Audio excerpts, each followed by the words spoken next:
Bulan talaga. Sa kanbituran ng mga kagubatan ng Pilipinas, mayroong isang komunidad ng mga katutubo na nabubuhay na mayaman sa tradisyon at kultura. Sila ang mga Aita, tagapangalaga ng kagubatan at tagapag-ingat ng mga sinaunang tradisyon. Saan po kayo kumukuha ng supply pang araw-araw? Sa ano ba? Ano po yung mga trabaho dito na pwede po sa ayan?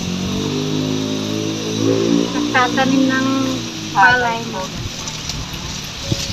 Ayun lang po yung mga trabaho dito. Oo, ma'am. Sila sa bundok. Oo, talon, bigyan mo kami ng ganitong pagkain namin para yun ang iuwi namin sa aming mga pamilya. Yun ang buwan namin. Medyo nagbago. Kaya nakilala namin ang Diyos. Siya palang may kapangyarihan. Siya nagbibigay ng lahat na pinansyal ng ating katawan. Yun ang nagbibigay. Kaya nandito na kami sa highway. So hindi na po kayo Hindi na kami umakit sa bundok. Tapos magkain kami. Yan ang gala namin itong mga sapa.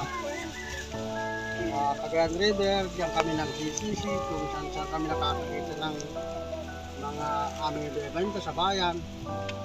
Pero ngayon natuto na kami magkaingin, magtanim ng gulay at palay.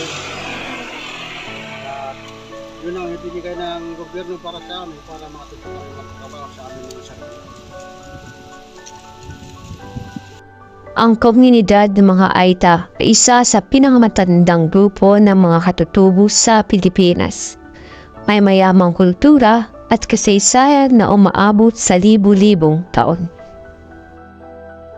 Dubli-dubli na may luto basta Magkano naman po benta niyo sa ganyan? 50 po, ma'am, yung isang banding. Pero, kuha na yan, ma'am, na kuha na. Ano man na dito, nakangos ay. natuyo na ma'am. Nalutukan. Ano yung request?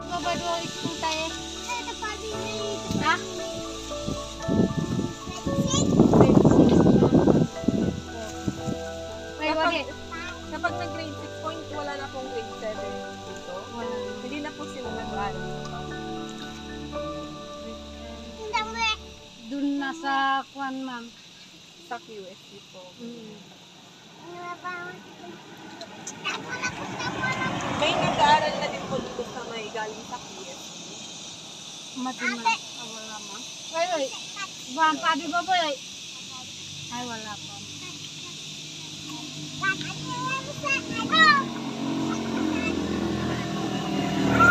Ano po yung mga yan? Kalingatong, ma'am. Tapos kuan, sipit. Yan po ba yung ano, yung parang pangsungrod? Mati, ma'am. Ay, hindi po Yan ba? ang kuan. Gamot. Gamot Ay, na gamot. Ayan po yung nakalagay sa ano sa bote kapag. Saan niyo po kinukuha ito? Doon sa bundok, ma'am. Kahoy lang din po siya. Tapos binibila din po sa araw. Hindi, ma'am. Nagpadala po. Ano pong mga posibleng galaw? High blood, tapos may pilay, ma'am. mga luma. Oo. Paano po yan? Papakuluan po sa tubig. Oo, ma'am. Kung Tapos, hindi ka nagiinom, ma'am, ng araw. Ang kanilang tradisyonal na paraan ng pamumuhay ay nakasentro sa kagubatan, kung saan sila nangangaso, namumulot at nagtatanim. Mayroon silang malalim na koneksyon sa kalikasan at naniniwala sa pagkakaisa sa kapaligiran.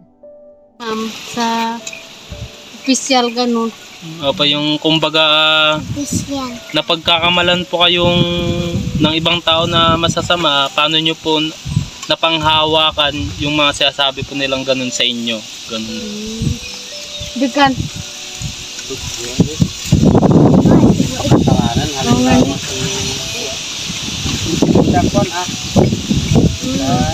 isang namin sabi namin na ganito taon. Siyempre po hindi po kayo iwasan na yung ibang tao parang natatakot kung kausapin kayo, ganun, o kayo lumapit po sa inyo. Pero yung mga ninuno namin, ma'am, kung magsumbong kami sa kanila,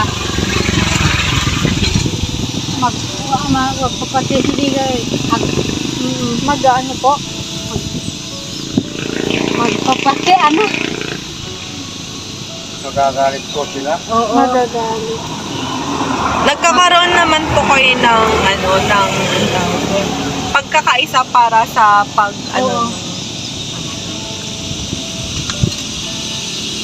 May mga event din po kayo dito. Ano event ka? Mga pagpupulong po. May mga pagpupulong pa po ba kayo Parang dito na ginagawa? magsasama po kayong lahat. Oo. Tapos magsasaya. Meron po. Ano po yung mga ginagawa niyo dun kapag? Yung mga lalaki nagbabawi. Ay, baag po. Oo, tapos yung mga babae parang hindi sila nagdamit. Ganun din tayo. Ano pa hindi nagyayon? Tapos Oo, yung nagtapis lang, ma'am. Yun ang... Meron po kayong ganun? Oo, ma'am. Pwede po nila i-try. Hiniram namin lang, ma'am, dun sa barangay namin. Ay, kinaram lang po. Sayang po. Kasi, ma'am, may okasyon, yun ang gagamitin namin, ma'am. Opo. Pag magparada kami, ganun.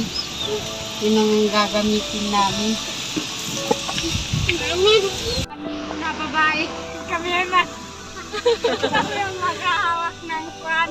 Nang alin po? Yung parang yung lukbot, ma'am. Yung paglalagyan namin ng palay, ganun. Sa likod. Oo, dun sa likod. Tapos yung mga lalaki, may hawak-hawak silang panas. Opo. Tapos may magawa kami ng ganitong bahay. Yun ang ugali namin. Ay, tradisyon nyo na din po yung paggagawa ng mga ganito. Oo, ma'am. Maganda po siya. Ito ang kwan, yung... Ay, ito pa mga mong... Dito si arami di mga balay ni ma'am. Usually po ganito yung bahay. Oo. Yan ang bahay namin. Dito na po kayo mismo nakatira? Or may iba po kayong bahay na tinitirahan? Oo, ma'am. Dito, ma'am. Kagi yung kwarbi dito. yung kababa ang bahay namin. Oo, Kasi ay Parang kubo-kubo lang po, tambayan. Titindahan namin ng ganito, ma'am. Gulay, tapos yung galyang. Produkto nyo din po yung galyang na tinitinda. Oo, ma'am. Magkano ba naman po yung kita nyo sa araw-araw? 500. Sangaribo yung push. Sangaribo, ma'am. Yes, guys. may 300 ganun. Pagka Pag maraming nagbibili, ma'am, yun, nakakuha kami ng sangaribo. Madami naman pong bumibili. Oo, ma'am. Papunta po sa... Papunta sa Pinatyawan. Opo, Saka dahito ni ma'am, dahil kita ti number 1 nila klabo.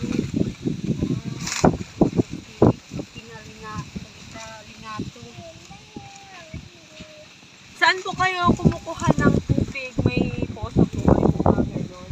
Yun, ma'am. Usually po kasi sa nakikita ko sa mga ibang IPs po is yung pagpupukal na tubig. Opo, ganun po sila. Hindi naman po kayo nahihirapan dito. Aman-aman nahihirapan kami. Kapag hindi kami yung kwan. Tagtataniman, gano'n. Ah, bukid po. Titigil mo to, tara. May sarili po kayong lupa, ganun, or nakikitrabaho lang po? May sarili kami. Pero nakikipagtrabaho din po kayo sa ibang, ano, sa ibang kapwa nyo, ay ganun po. Hindi po. Hindi po, ma'am. Doon lang po sa ganun. Gano'n po kahirap bilang isang IT yung kalagayan nyo po ngayon? Sige pa sa Tagalog din. Pero kuwan, kasi kung minsan, nahirapan kami. Kung minsan din, yun ang meron din sa akin. Kapag tinulungan kami ng gobyerno, gano'n. Doon na lang po kayo maasa sa gobyerno. Tapos sa trabaho mo po bilang isang magsasaka po. Madami din po bang tumutulong or nag-aabot ng tulong sa inyo? Marami, ma'am. Saan po kayo kumukuha ng supply ng kuryente? May sarili po kayong kuryente? Yung mga iba, ma'am, may sarili. Pero yung mga iba, hindi. Solar na lang po. Yun din po kasi Malinis pa. Ganun, ma'am.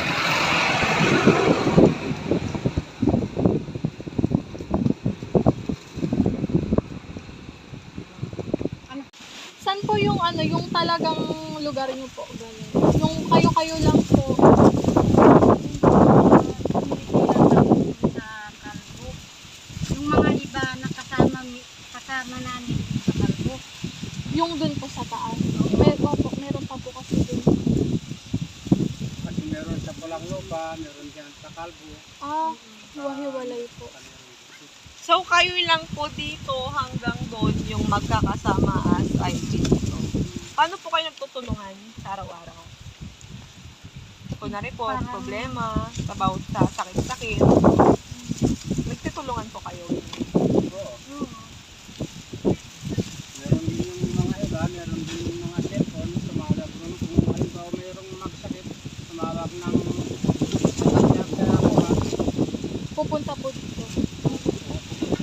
Paano po yung communication nyo since wala pong signal dito? May telephone po ba kayo na at tawag doon yung ginagamit nyo po?